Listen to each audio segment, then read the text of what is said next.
Durga, Lakshmi and Saraswati. They also represent tamas, rajas and sattva. Sattva will touch you. Saraswati never happened. That means you are in the cycle, you're in the trap of life and death. If you are aware enough, little supports that nature offers is good to make use of.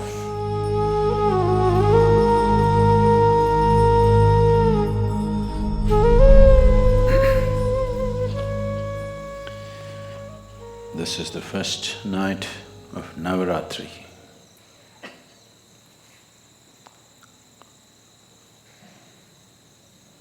And this night, and this day, the coming day after this,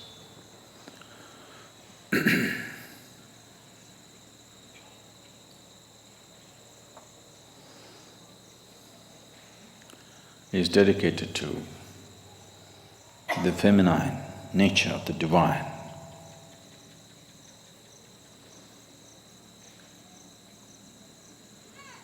Durga,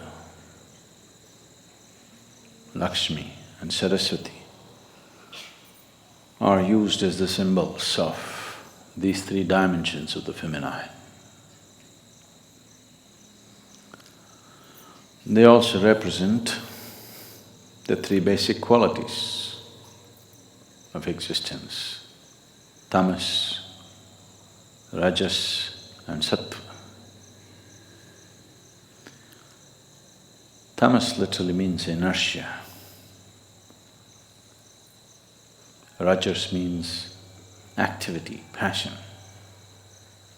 Sattva, in a way, is breaking of boundaries, dissolution, melting and merging.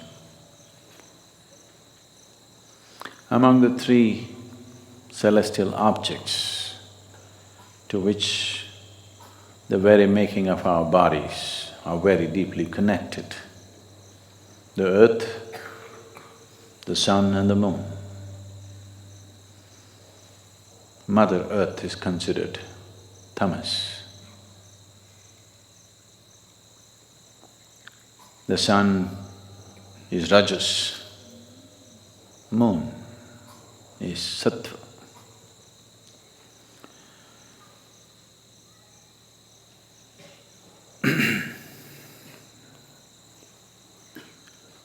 Those who aspire for power, for immortality,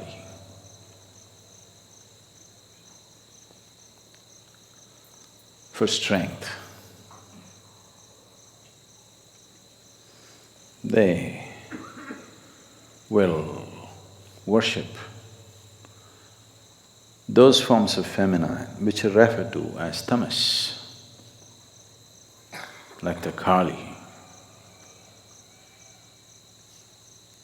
or the Mother Earth.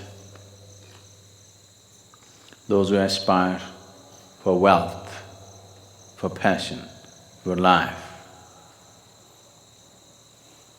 and various other gifts that the material world has to offer. They naturally aspire towards that form of the feminine, which is referred to as the Lakshmi or the sun.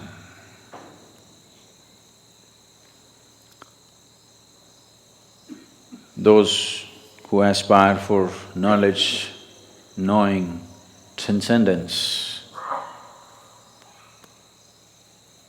immortality of not the body, but transcending the limitations of the mortal body, they will aspire for that aspect of the feminine which is referred to as the sattva, or Saraswati is the representative of that, or the moon. This is arranged in this way because it's after all from the earth that we arise. and we could live an active life, which is Rajas, the second nature of the Devi. The third one may come your way or may not. If you have to bring her down into you, you have to strive, otherwise she will not get down to you. Kali is on the ground, Lakshmi is sitting on a flower, Saraswati is riding a peacock. The Linga Bhairavi has been consecrated with 3 basic chakras.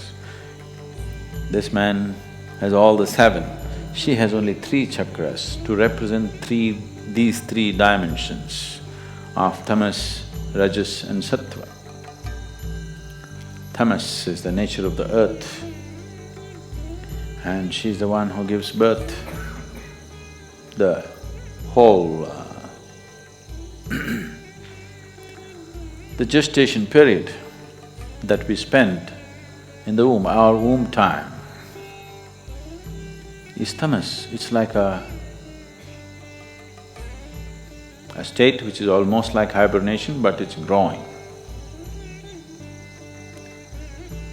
So tamas is the nature of the earth, of your birth. The moment you come out, then you start activity, rajas begins. If you are aware enough or fortunate enough, sattva will touch you, otherwise the color of rajas, it's good as long as the going is good. When the going gets bad, rajas is going to be super bad.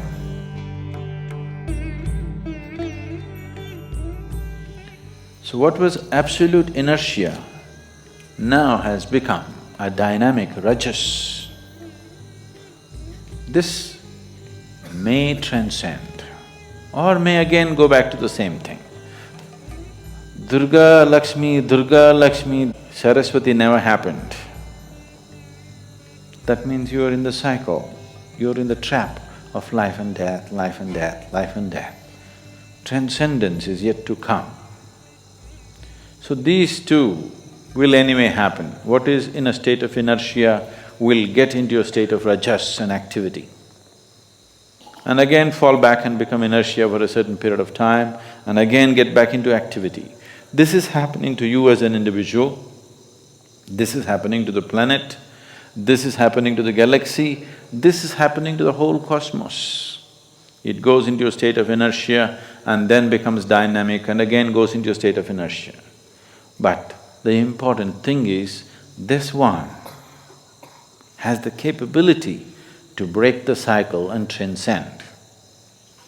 So these 3 dimensions of the Devi are enshrined in the form of Bhairavi or Linga Bhairavi. You must be able to draw these 3 dimensions of existence and sustenance for yourself, because you need all these 3. The first 2 are needed for your survival and well-being. The third is an aspiration to go beyond. So Navaratri starts off with this not only fabulous symbolism, it is also energy-wise true every month. It is not just once in a year. Every month after Amavasya, the first 3 days are like this. Amavasya is a state of inertia where the 5 elements are going through a certain integration within themselves. The next day is in a placid inertia state, then it gets active, then there is room for transcendence. The moon begins to appear. This is why the 3rd day's moon is held as very important, you know, Moonrampure. The 3rd day's moon is held as very important because the possibility of transcendence has opened up. What was in a state of inertia and then in a state of activity and entanglement now has opened the possibility of transcendence. Every month it is happening. This particular month is a little more pronounced because this Amavasya was more pronounced than the rest of the Amavasyas during the year. So, these 9 days, above all, to approach every aspect of life in a celebratory way, this is most important. If you approach everything in a celebratory way, you learn to be non-serious about life, but absolutely involved. The problem with most human beings right now is, if they think something is important, they will become dead serious about it. If they think it is not so important, they will become lax about it. They don't show the necessary involvement. That's not it. The passage, the secret of life is in this. Seeing everything with a non-serious eye, but absolutely involved, like a game. That's the reason most profound aspects of life are approached in a celebratory way, so that you don't miss the point.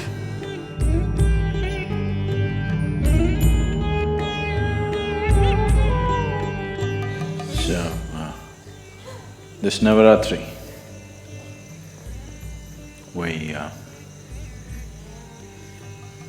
there are certain things happening in the temple.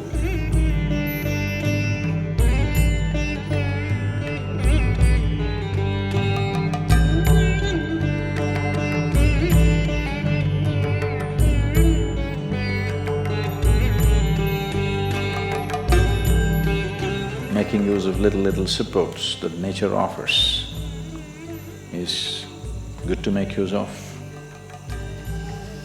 Going on your own steam is not impossible. Not many people made it, that's all. So, make use of these 9 days.